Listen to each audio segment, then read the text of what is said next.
اذا السماء انفطرت، جب آسمان پھٹ جائے گا، وَإِذَا الْكَوَاكِبُ انتَثَرَتْ، اور جب ستارے بکھر جائیں۔ میں نے پہلے بھی کئی دفعہ یہ چیز عرض کی ہے کہ پورے کا پورا جو گلیکسیز کا سسٹم ہے یہ گریویٹیشنل فورس کے اوپر ڈیپینڈنٹ ہے، اور قیامت کے دن اللہ تعالیٰ اسی فورس کو ڈسٹرب کرے گا تو اس کی وجہ سے ہر چیز تل پٹ ہو جائے گی، آسمان پھٹ جائے گا، ستارے بکھر جائیں گے۔ وَإِذَا الْبِحَارُ فُجِّرَتْ، اور سمندر بہنے لگے گا۔ پہلے بھی کئی دفعہ یہ چیز عرض کی ہے کہ آتش فشاں کا جو نظام ہے اس کرۂ ارض کے اندر، یہ اللہ تعالیٰ کی قدرت کا بڑا غیر معمولی ایک مظہر ہے، اور سمندروں کے اندر جب آتش فشاں پھٹتے ہیں اور لاوا سمندر اگلتے ہیں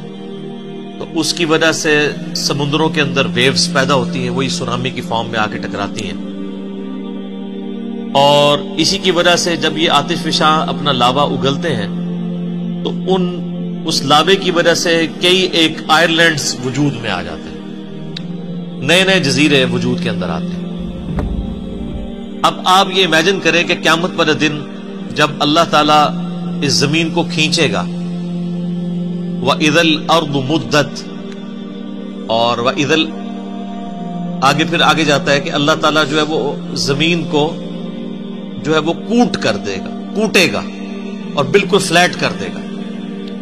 جیسا کہ اللہ تعالیٰ چاہے گا، تو اس کی وجہ سے زمین کا جو لاوا ہے یہ باہر نکلے گا، یعنی جو سائنٹیفکلی ہمیں چیز سمجھ آتی ہے واللہ اعلم۔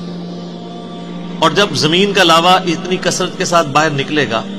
تو یہ جتنے آپ کو سمندر نظر آ رہے ہیں یہ سمجھ لیں بہت بڑی بڑی ایک دیگیں بن جائیں گی جن کے نیچے آگ جلی ہوئی، اور جب یہ پھر پانی ابلے گا تو پھر یہ باہر نکلے گا سونامی کے فارم میں۔ آج تو ہم اس چیز کو آبزرو کر سکتے ہیں کہ جب سمندر کے اندر لاوا اگلتا ہے تو یہ سمندر بہنا شروع کر دیتا ہے، یعنی اپنی جو باؤنڈریز ہیں اس سے بھی باہر نکل کئی کلومیٹرز تک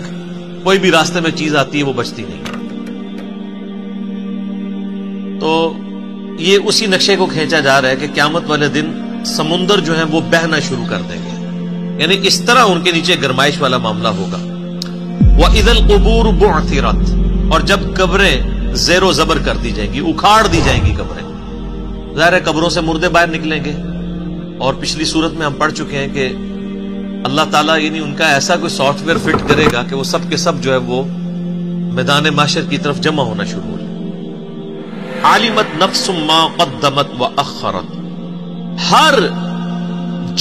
جان لے گی جو کچھ اس نے آگے اعمال بھیجے تھے یا پیچھے چھوڑ کر آیا تھا اپنے اثرات، یعنی کئی لوگ ہیں وہ اپنے اعمال تو آگے بھیجتے ہیں اور ساتھ ہی ساتھ دین کا ایسا کام کر کے جاتے ہیں کہ پیچھے اس کے اثرات باقی رہتے ہیں، جو لوگ اس کے اوپر عمل کرتے ہیں اس کا ثواب بھی اسے ملتا ہے، اور اگر وہ برے اعمال چھوڑ کے جاتے ہیں تو اپنا وبال تو چکھیں گے، جو پیچھے چھوڑ کے جائیں گے ان کا وبال بھی انہیں چکھنا پڑے۔ صحیح مسلم میں حدیث ہے کہ اللہ کے محبوب صلی اللہ علیہ وآلہ وسلم نے فرمایا جس نے اسلام میں کوئی اچھا طریقہ جاری کیا تو جتنے لوگ اس کے اوپر عمل کریں گے اس کا ثواب اسے ملے گا، اچھی بدعت نہیں، سنتن حسنتن، اچھا طریقہ۔ جیسا کہ میں کہتا ہوں امام بخاری نے ایک اچھا طریقہ جاری کیا کہ نبی الاسلام کی احادیث کو کتابی شکل میں لکھا،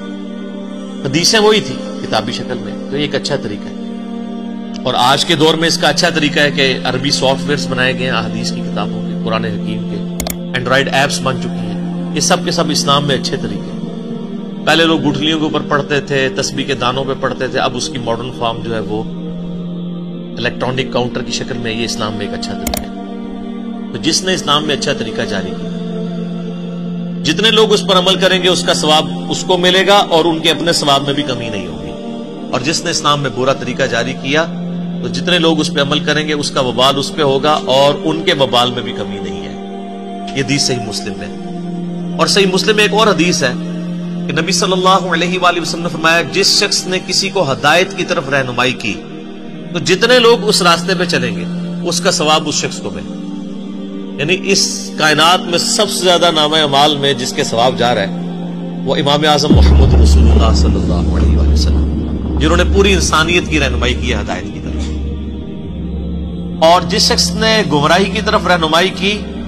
تو سب لوگوں کا وبال اس پر ہوگا اور ان کے اپنے وبال میں بھی کمی نہیں ہے۔ تو ایک تو معنی اس کا یہ ہے کہ ہر جان جان لے گی کہ جو اس نے نامہ اعمال اللہ کے حضور بھیجا تھا اور جو پیچھے نامہ اعمال چھوڑ کے آیا تھا، اچھا یا برا۔ اور ایک دوسرا معنی بھی اس کا بنتا ہے، عالمت نفس ما قدمت و اخرت، ہر جان جان لے گی